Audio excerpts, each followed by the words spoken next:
నాకు Revanth Reddy very close. Revanth Reddy మొత్తం ఏదున్నా నాకే చెప్తాడు. మా అన్న రేవంత్ అన్న మొత్తం మేము క్లోజ్ ఉంటాం. అన్న కాన్వాయ్లో నా కారు తిరుగుతుంది. పొద్దుగా లేస్తే నేను మొత్తం అన్నతోటే ఉంటా. అన్నయ్య నాకు వెరీ క్లోజ్ అని చెప్పి చెప్పుకొని ఈ దందాకు పాల్పడుతున్నట్టు. మరి వాళ్ళు ఎవరో మీకే ప్రత్యేకంగా తెలియాలి, నేను ప్రత్యేకంగా చెప్పాల్సిన అవసరం లేదు. ప్రభుత్వం మద్దతుతో అగో ఆయన ఏం చెప్తారట, ఎవరు ఈ కబ్జా పెట్టినటువంటి వ్యక్తి, 1000 కోట్ల రూపాయల భూమిని ప్రైవేట్ వాళ్ళకి అప్పయెప్పినటువంటి వ్యక్తి ఏం చెప్తారట అంటే, ప్రభుత్వ మద్దతు నాకుంది, నేను చూసుకుంటా అంటూ సదరు వ్యక్తి ఇచ్చిన భరోసాతోనే అధికారులు చట్టాలను ఉల్లంఘించారని ఆరోపించారు.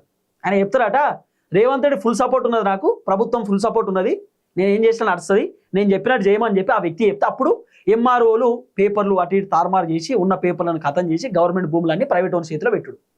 ఎంత పెద్ద దందా ఇది, ఏందన్నట్టు ఈ కథ. ఇయో నిబంధనల ఉల్లంఘన. సాధారణంగా ఇలాంటి ప్రభుత్వ భూములు బదిలీకి రెవెన్యూ కార్యదర్శి లేదా సిసిఎల్ఏల నుంచి ఉన్నత స్థాయి ఉత్తర్వులు రావాలి. కానీ సదరు రాజకీయ నాయకుడు ఒత్తిడితో స్థానిక తహసీల్దార్ ఎంఆర్ఓ నేరుగా ఈ వివాదాస్పద ఉత్తర్వులు జారీ చేయడం గమనార్హం. ప్రస్తుత పరిస్థితి ₹1000 కోట్లు భూ కుంభకోణం వ్యవహారంలో తెలంగాణ రాజకీయ మరియు రెవెన్యూ వర్గాలలో పెద్ద దుమారం రేపింది. ప్రభుత్వ భూములను కాపాడడానికి ఏసీబీ అవినీతి నిరోధక శాఖ విచారణ జరపాలని మరియు బాధ్యులైన అధికారులపై చర్యలు తీసుకోవాలని ప్రతిపక్షాలు మరియు స్థానికులు డిమాండ్ చేస్తున్నారు. దీనికి సంబంధించి కింద ఒకటి ఉన్నది, హైడ్రా ప్రభుత్వ కూల్చివేసే స్వాధీనం చేసుకుంది.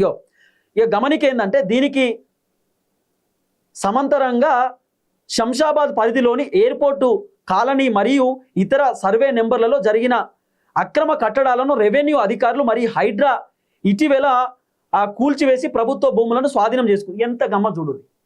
ప్రభుత్వ భూమిలో కొంతమంది శంషాబాద్ దగ్గర ఇల్లులు కట్టుకోరు, ఆ మొత్తం ఇల్లులను కూల్చేసి ప్రభుత్వ భూమిని హైడ్రా వాళ్ళు కాపాడిరు, రెవెన్యూ శాఖ కాపాడిరు. కాపాడినటువంటి భూమిని రేవంత్ రెడ్డికి దగ్గర ఉన్నటువంటి వ్యక్తి చుట్టి పెట్టిండట. ఇక ఏం చెప్పాలి, ఏం చెప్పాలి? గిట్లున్నది ప్రభుత్వానికి సంబంధించినటువంటి కథ. ఇంకా క్లియర్గా మీకు చెప్తా. ఏబిఎన్ ఆంధ్రజ్యోతి కథనం ప్రకారం శంషాబాద్లోని పెద్ద షాపూర్ గ్రామంలో సుమారు 1000 కోట్లు విలువైన 94.73 ఎకరాల ప్రభుత్వ భూమిని నిబంధనలకు విరుద్ధంగా ప్రైవేట్ వ్యక్తులకు బదిలీ చేసి భారీ కుంభకోణం వెలుగులోకి వచ్చింది.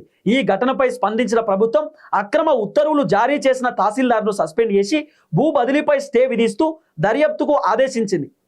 ఇక కథనం పూర్తి వివరాలు ఏబిఎన్ ఆంధ్రజ్యోతిలో ఉందట. అసలు నేను ఏమంటున్నా సరే, ఎంఆర్ఓని సస్పెండ్ చేసిరు, ఏసీబీ విచారణ నడుస్తుంది, ఓకే. అసలు రేవంత్ రెడ్డి వాళ్ళ దోస్త్ ఎవరు అనేది తెలవాలి ఇప్పుడు. అంటే రేవంత్ రెడ్డి పేరు చెప్పుకొని ఈ దందాకు పాల్పడినటువంటి వ్యక్తి ఎవరో తెలవాలి కదా.